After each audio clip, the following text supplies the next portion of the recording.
Ito, ang big bike. Wow, big bike.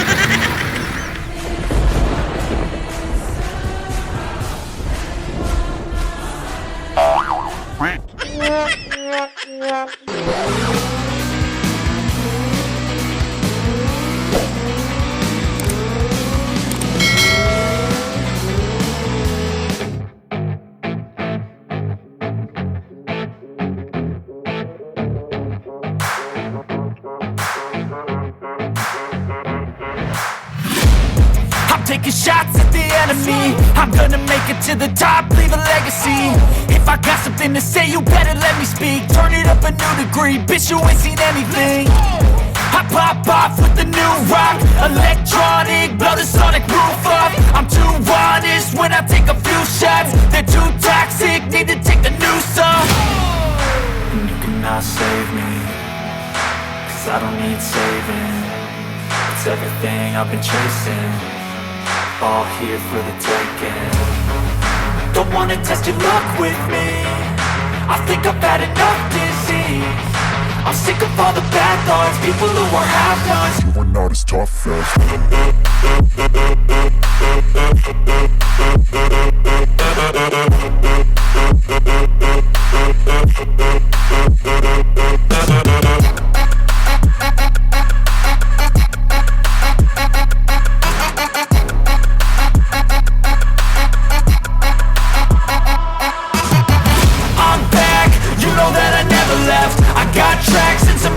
you never guess. I don't slack, don't lose, learn your lesson yet. When I get to choose what I do, I'm like a weapon there. Sharp as many, but got hard. Init. Alam niyo mga riders na nag-iinip ako eh. Bumili na raw ako ng big bike. Tama-tama naman, napadaan tayo dito sa Vespa Santa Cruz ha. Ang daming naka-display po ng big bike ng Aprilia. Kaya check natin ha, baka budget nila. Tara! Bali, 3 sports bike po at saka isang adventure bike na naka-display dito po sa harap ng Vespa Santa Cruz. Pero ito pong dalawang to, same lang din po sila ng model. Magkaiba lang po ng kulay. And then dito naman sa kabila, ibang model din po ito. Ito nga po pala ang Aprilia Chono 660. At katabi naman po niya si Aprilia Touareg 660 rin po. Correct nyo na po ako kung tama pronunciation ko ha. Parang mali eh. And then ito pong isang sport bike dito. Ito naman po yung Aprilia RS 457. Bali expressway legal na po ang lahat ng motorsiklo na to. 3 kulay po ang available dito sa RS 457. Bali meron po siyang prismatic dark, opalescent light at saka racing stripes. At dito naman po sa Touareg 660, marami pong kulay ang available dito. Meron po siyang Atreides black, Canyon sand, acid gold, Martian red, Indaco Tadermas at saka Dicar Podium. At dito naman po sa Chono 660, 3 kulay din po ang available, plus gray, meron din po siyang torque red at saka 2-pass color scheme. Gaano ba kalalakas ang mga motorsiklo na to? Unahin lang po natin dito sa RS 457. Meron po siyang maximum power na 47 horsepower at 9,400 RPM and maximum torque of 43.5 Nm at 6,700 RPM. At ito ang malupit. Meron po maximum power na 95 horsepower at 10,500 RPM at maximum torque of 67 Nm at 8,500 RPM. Ito pong Chono 660. At dito naman po sa Touareg 660, meron po siya maximum power na 80 horsepower at 9,250 RPM and 70 Nm of torque at 6,500 RPM. And then sa top speed, halimaw po ang mga motorsiklo na to. Unahin lang po natin dito sa Chono 660. Meron po itong top speed na 230 km per hour. At dito naman po sa Touareg 660, meron po siyang top speed na 205 hanggang 210 km per hour. At dito naman po sa RS 457, meron po siyang top speed na 180 km per hour. And then dito po sa RS 457, meron po siyang fuel tank capacity na nasa 13 liters. At ang kanya naman pong fuel consumption ay maaabot po ng 24 km per 1 liter. At dito naman po sa Touareg 660, meron po siyang fuel tank capacity na nasa 18 liters. At pagdating po sa fuel consumption, 25 km per 1 liter. And then dito naman po tayo sa Chono 660. By the way, dalawang variant po ang available dito sa Chono 660. Ito pong nasa harap natin, ito po yung Aprilia Chono 660 na factory.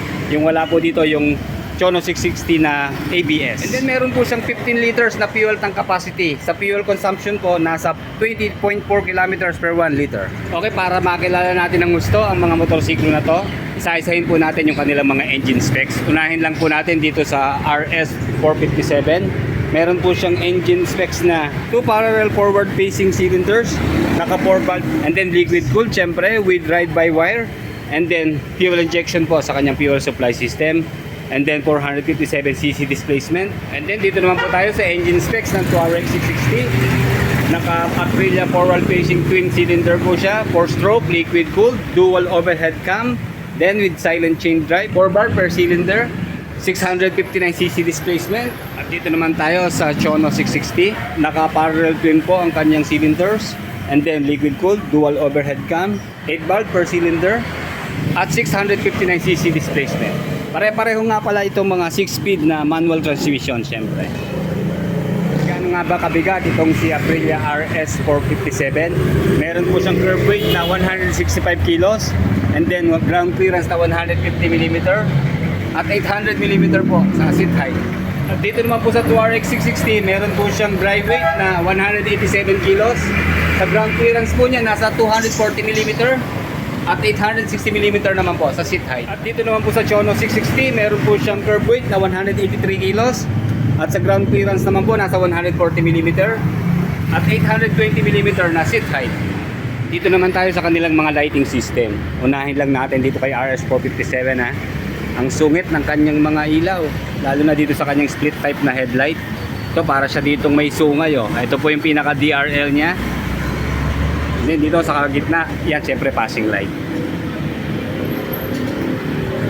Okay, behave sila kasi nga pala ito ano lang ito, magkapareho lang po ito ng model. Check natin yung kanilang mga taillights. Okay, sa taillight syempre LED rin po yan. Ang ganda ng kanyang design, di ba? Parang letter M. Then nakabukod yung kanyang turning signals na flexible po ito mga riders. Ayan, LED po siya. At dito naman tayo sa lighting system ng Touareg 660. Para itong alien robot, di ba? Okay, yung kanya pong headlight medyo mataas. Meron siyang magandang DRL dito sa harap, parang dalawang letter B. And then divided into 3 yung kanyang headlight. At maganda yung pwesto ng kanyang visor, di ba? Saka transparent siya. Malinaw sa view natin. Hindi ko napansin yung kanyang turning signals. Ang cute dito sa taas. Ayan, flexible. Maganda yung pwesto. Mabilis makita. Medyo triangle yung kanyang shape. Check natin yung kanyang taillights ha. Okay, ganun din. Patusok siya. Then nakabukod din po yung kanyang taillights. Pareho po ng turning signals sa harap. All LED po yan mga riders. At ganun din po dito sa Chono 660. Ayan, split type na headlight. Siyempre all LED. Pareho po ng DRL dun sa RS 457. Then yan, sa gitna, nandito yung kanyang passing light. Yung DRL niya, mahaba pala. Ayan, para siyang eyebrow dito. Kapalibot sa kanyang headlight. Almost the same sa taillight ng RS 457. Kabukod naman yung kanyang turning signals. Kapareho ng turning signals ng Touareg 660. All LED syempre. And then Euro grip na tubeless tire ang ginamit.